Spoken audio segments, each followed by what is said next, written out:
సలార్ సినిమాని game of Thrones అనే ఒక ఇంగ్లీష్ సినిమా నుంచి ఇన్స్పిరేషన్ గా తీసుకొని రాశాను అని చెప్తున్నాడు డైరెక్టర్ ప్రశాంత్ నీల్. అయితే ఇప్పుడు నాగ్ అశ్విన్ కూడా కల్కి సినిమా కోసం ఒక ఇంగ్లీష్ సినిమా నుంచి ఇన్స్పైర్ అయ్యి స్టోరీ ప్రిపేర్ చేశాను అంటున్నాడు. ఆ సినిమా మరేంటో కాదు, అవెంజర్స్ గురించి రోజంతా చెప్పినా వినే ఫ్యాన్స్ ఉన్నారు. అవెంజర్స్ సిరీస్ నుంచి మూవీ వస్తోంది అంటే వరల్డ్ వైడ్ గా ఫ్యాన్స్ అసెంబుల్ అవుతాయి. అందుకే ఈ సిరీస్ లో వచ్చిన అవెంజర్స్ ఎండ్ గేమ్ అప్పటి వరకు హాలీవుడ్ లో నంబర్ 1 మూవీగా నిలిచిన అవతార్ 1 వసూళ్లను తిరగరాసింది. ఇప్పుడు ఇదంతా ఎందుకంటే అవెంజర్స్ లోని ఓ సీన్ ఇప్పుడు కల్కీలో రిపీట్ కానుందట. అంటే ఒకే ఫ్రేమ్ లో Iron Man, Hulk, Thor, Captain America, Black Panther అందరూ థానోస్ సైన్యంపై విరుచుకు పడతారు చూడండి, అలాంటి సీనట. అవెంజర్స్ ఇన్ఫినిటీ వార్ లో కనిపిస్తుంది ఈ సీన్.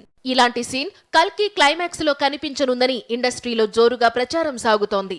విలన్ గా నటిస్తున్న కమల్ హాసన్ టీం కు వ్యతిరేకంగా అమితాబ్, ప్రభాస్, దీపిక, రానా, నాని, దుల్కర్, మృణాల్ అవెంజర్స్ రేంజ్ లో దాడికి దిగుతారట. ఈ రూమర్ లో ఎంతవరకు నిజం ఉందో తెలియాలి అంటే మే 9 వరకు వెయిట్ చేయాల్సిందే.